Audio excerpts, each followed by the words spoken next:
Let's get going. Now let's put some fire in this rocket. Release.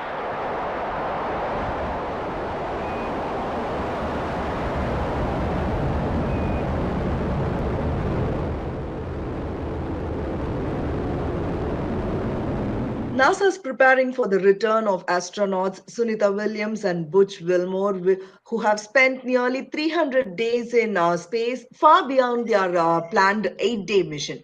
I'm joined by Professor T.V. Venkatesan to talk more on this. Professor, thank you for joining. And I'd like to know their prolonged mission has received much more attention compared to other astronauts who have spent hundreds of days on the ISS. Is this mainly because their original plan was just 8 days, or is there another reason behind the heightened discussion around their return? Yeah, one is of course the way it panned out. I mean, Sunita Williams and Wilmore went there for a particular purpose, and then the purpose kind of fizzled out. The spacecraft in which they went was not usable, and then also I think the American politics, unfortunately, had a role in this new narrative generation. They are standard, and then they are all alone. One woman is there. I mean, nobody cared. They could have brought her any day. Those kinds of narrative, particularly during the American election. And unfortunately, I think many people, even outside America, did not properly evaluate, think, examine, and then fell for it. That's what I think is one reason that there is a heightened interest around this time. The point is that she spent right now about, I mean, she'll be spending, if she comes back tomorrow morning, something like 282 days continuously in space. But point is, her first mission was 192 days. And then her second mission is also a long duration mission. So it's not like as if she's there for, first time a long duration. That's not true. So I think there is a bit of hype around this whole stuff. Professor, I'd like to talk a bit more about the politics of the whole situation that you just mentioned. So, some speculate that the narrative around their return has been influenced by US political dynamics, particularly involving SpaceX and Boeing. And could you please say how much do politics influence the framing of space exploration stories in the media? Yeah. So if you look at the claim that many people are saying that, okay, a rescue ship has reached. Okay. But the interesting fact is this Crew 10, which reached the International Space Station a few days ago with the four three astronauts, one cosmonaut. That is four-member team. Is not the craft in which Sunita Williams and which Wilmore are going to return. This will be parked. The Crew 10 will be parked in the International Space Station for almost next 6 months, and the same four people will return in it. So, how is Sunita Williams and which Wilmore are going to come? 6 months ago, there was a Crew 9 spacecraft which carried two people to International Space Station. So, which means there were 4 seats, but only two people went. Two were kept vacant. That was the ship on which she is expected to return. So in this whole 6 months, the last 6 months, anytime if there was any issue in the International Space Station and then you had to come back, the means of coming back is already there. So in fact, every expedition, that is every team, will have about 7 people. There were 4 people who are kind of sent to International Space Station through Crew Dragon spacecraft, and the 3 go by Soyuz spacecraft. So both are there. Both are attached to the International Space Station. Soyuz MS-26, which took 3 people, and Crew 9, both are there for last 6 months. So it's not as if this recent movie, right? Tamil Malayalam movie, Aad Jeevitham, that you are all alone, let alone in some deserted place, and you are stranded. That's not actually the fact. People spend 6 months, and that's how the rotation keeps going. A team of 7 people will spend 7 months, 6 months, 7 months, and then the next team will go, and then the earlier team will come back. So this whole idea that we have sent a rescue ship is fake. Okay.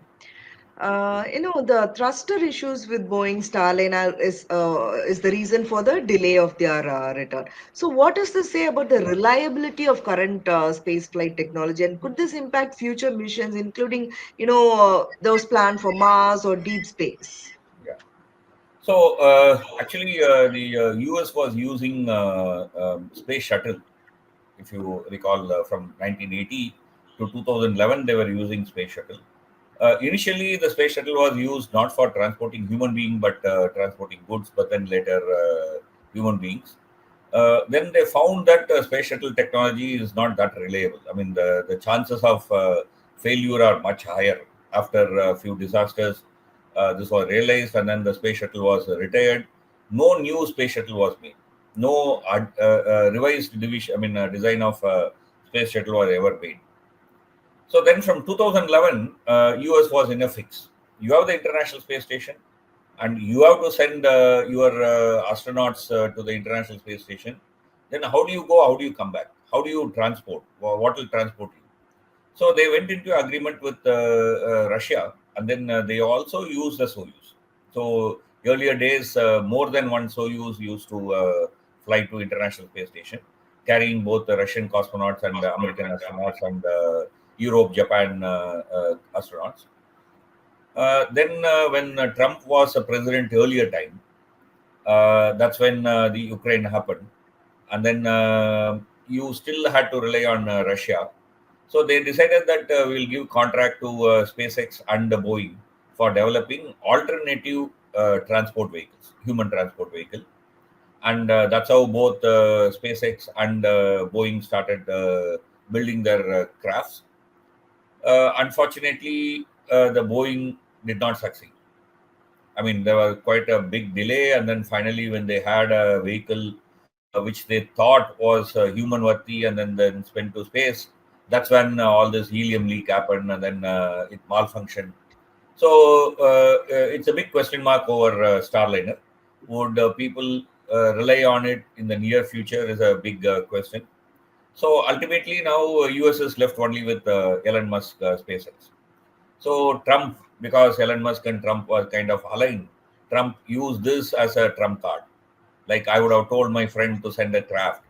You need not tell because the craft has already gone. True 9 has already gone. It's there. Okay, so this fake narrative that I will send a rescue and bring them back, that kind of fake narrative happened during the American elections. Okay.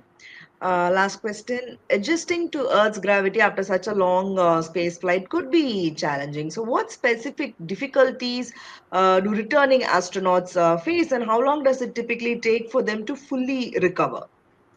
Yeah, it's a good question. A lot of people are concerned about it. It's fine. I mean, it's natural that we all will be concerned. But most of the difficulties are recoverable. It's like, for example, if you take a swim for about an hour, okay, once you try to come out of the swimming pool, it will not be easy for you to walk for first a few seconds, right? I mean, you will feel very heavy. Your legs will wobble, because you are adjusted to the water, and then now you are coming back from water, then you have a issue. It's the same. So you are adjusted to floating, that is free fall. So you have never used your leg for last 6 months. What do you use leg for last 6 months? Almost nothing, right? uh, at least hand you will pick up things, etc. Legs you don't use at all in space, largely, right? So when you come back, your leg is not used to walking, right? So it takes some time for it to get adjusted, but it's not some kind of a permanent disability. It's something that wanes out in the next few days, maximum few days to a week. That's what is the adjustment time, acclimatization time. In fact, even on Earth, suppose if you take a trip to Ladakh, you will find all the Ladakh tourism telling you that first a few days acclimatize yourself, don't exert yourself, because it's a very high place. I mean, the oxygen levels are lower than on the sea level, so you'll have to adjust to it. So acclimatization needs to happen. That's the kind of acclimatization that will